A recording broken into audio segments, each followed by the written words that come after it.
Hello दोस्तों, नमस्कार। हम लोग पढ़ रहे हैं मध्यकालीन भारत।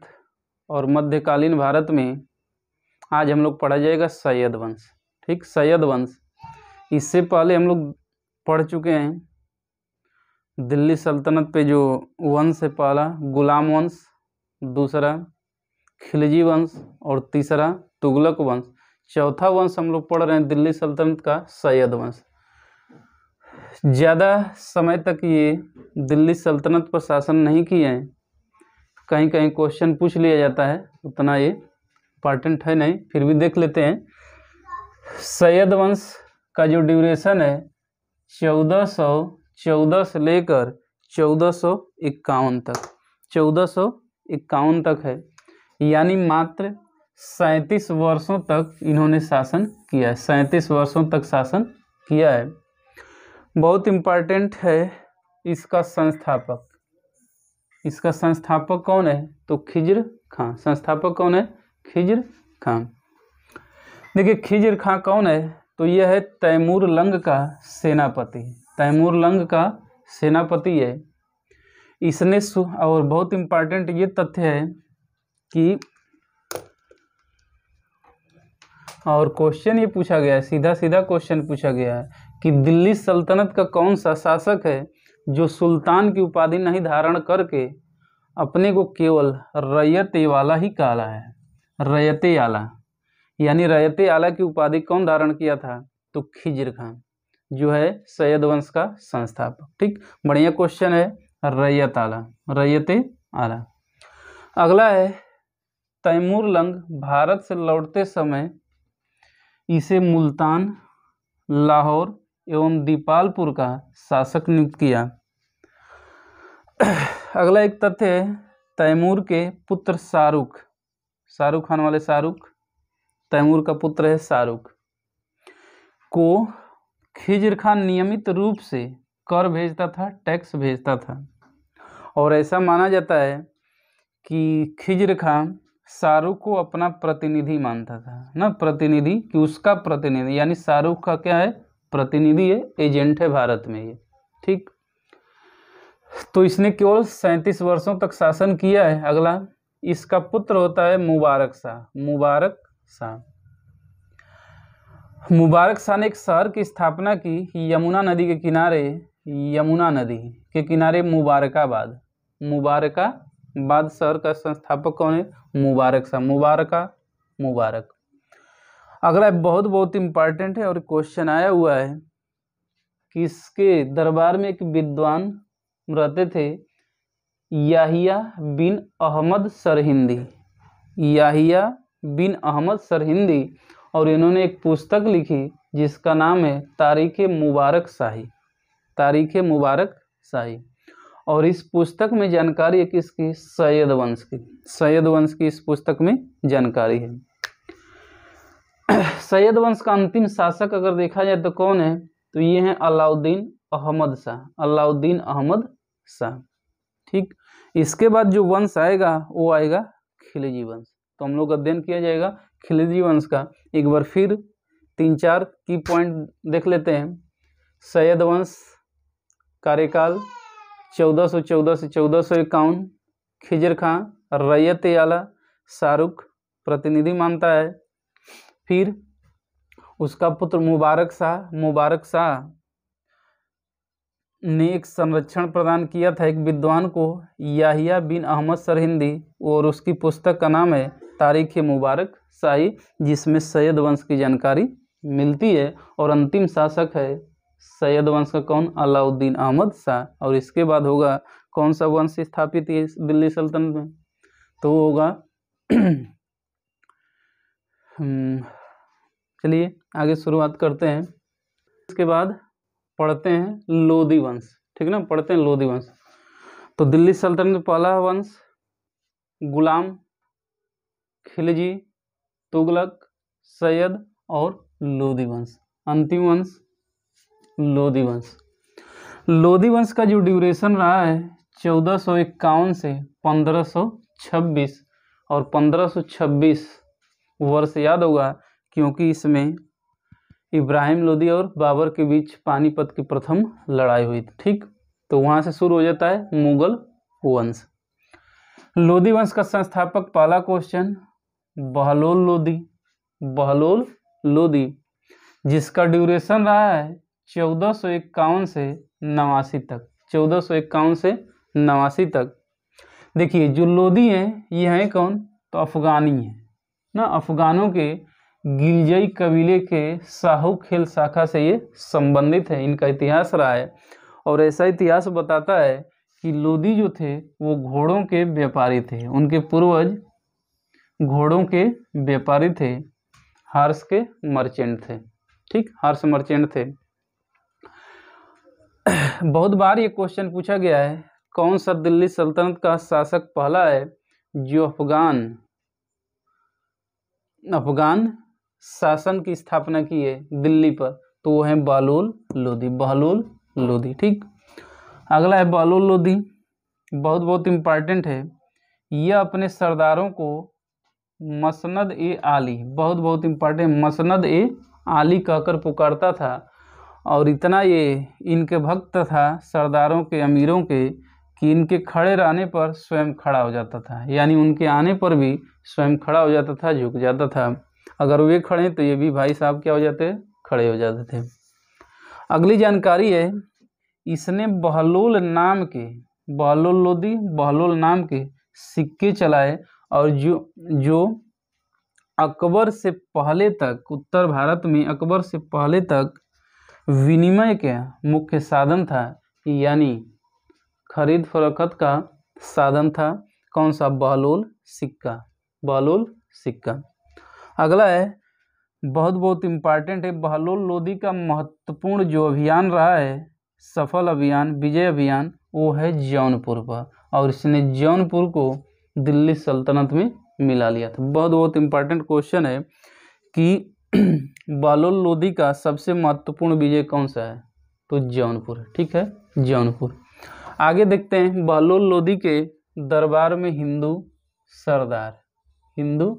सरदार कौन कौन रहते हैं, तो शुरुआत में सब में राय दादू, राय करण सिंह, राय प्रताप सिंह, राय नरसिंह और राय त्रिलोक चंद्र। वो क्या थे, हिंदू सरदार थे। किसके समय में, किसके दरबार में, तो बहलोल लोदी। तो क्वेश्चन हो गया, बहलोल लोदी वंश का संस्थापक, अपने सरदारों को मसनद ए आली, और लोदी कौन है, तो अफगानी हैं। ठीक, घोड़ों के व्यापारी हैं। बहलोल नाम के सिक्के चलाए, जो अकबर तक वो सिक्के चले हैं। और सबसे महत्वपूर्ण विजय कौन सा है, जौनपुर। ठीक, जौनपुर। अगला पढ़ते हैं, लोदी वंश का महानतम शासक सिकंदर लोदी के बारे में, जो बहुत ही महानतम शासक हुआ लोदी वंश का, बहुत बार यहाँ से क्वेश्चन आते हैं। तो देखते हैं, सिकंदर लोदी का ड्यूरेशन दिल्ली सल्तनत पर शासन किया है 1489 से 1517 तक। 1489 से 1517 तक सिकंदर लोदी ने शासन किया है। अगला है, यह सिंहासन पर 17 जुलाई 1489 को बैठा है और किस नाम से, तो निजाम खां सिकंदर शाह, शॉर्ट फॉर्म में बोलते हैं सिकंदर लोदी। निजाम खां सिकंदर शाह के नाम से सिंहासन पर यह बैठा है। बहुत बार ये क्वेश्चन पूछा जाता है, हर एग्जाम में भी पूछा गया है, 3, 4, 5, 10 सेट सॉल्व करेंगे तो उसमें ये जरूर आएगा कि आगरा शहर का संस्थापक कौन है। आगरा शहर का संस्थापक कौन है, तो आगरा शहर का संस्थापक है सिकंदर लोदी। और कब स्थापना किया इसका, तो 1504 में। 1504 में। बहुत इंपॉर्टेंट क्वेश्चन है, वेरी इंपॉर्टेंट क्वेश्चन। ठीक, बहुत बड़ा शौकीन है, एक वाद्य यंत्र सुनता था, वो कौन सा, शहनाई। ठीक ना, जैसे आजकल कान में लेकर सुन रहे हैं गीत संगीत, मालूम ही नहीं चाहिए, तो उस समय समझिए कि सिकंदर लोदी शहनाई सुनते थे ना, शहनाई का शौकीन आदमी थे ये। अगला है महत्वपूर्ण, इसके कार्य देख लेते हैं। महत्वपूर्ण कार्य, बहुत ही महत्वपूर्ण ये कार्य क्या क्या किया है। पहला, फारसी भाषा में कविताएं लिखता था, किस नाम से? तो गुलरुखी। बहुत important, very very important question है। सीधा क्वेश्चन पूछा जाता है सिकंदर लोदी किस नाम से कविताओं की रचनाएं करता था? तो गुलरुखी नाम से, गुलरुखी। अगला, भूमि माप के लिए पैमाना का निजात किया था, उसका नाम रखा था गजे सिकंदरी। गजे सिकंदरी, तो गजे सिकंदरी क्या है? भूमि माप के लिए एक पैमाना है। ठीक। अगला है, आयुर्वेद ग्रंथ का फारसी में अनुवाद किस नाम से करा है? तो फहरंगे सिकंदरी। फहरंगे सिकंदरी में क्या है? आयुर्वेदिक ग्रंथ का फारसी में अनुवाद है। ठीक। तो ये महत्वपूर्ण कार्य है। तो देख लेते हैं, आगरा शहर का संस्थापक सिकंदर लोदी, लोदी वंश का महानतम शासक, किसका शौकीन है? शहनाई का। फारसी में कविताएं किस नाम से लिखता है? गुलरुखी। गजे सिकंदरी क्या है? तो भूमि माप की इकाई है। फहरंगे सिकंदरी क्या है? तो आयुर्वेदिक ग्रंथ का फारसी में अनुवाद है, यानी आयुर्वेदिक एक ग्रंथ है। ठीक। आगे और जानकारी लेते हैं हम लोग। देखते हैं इसका महत्वपूर्ण कार्य में, लज्जत ए सिकंदर शाही। लज्जत पापड़ भी आता है। लज्जत ए सिकंदर शाही यह क्या है?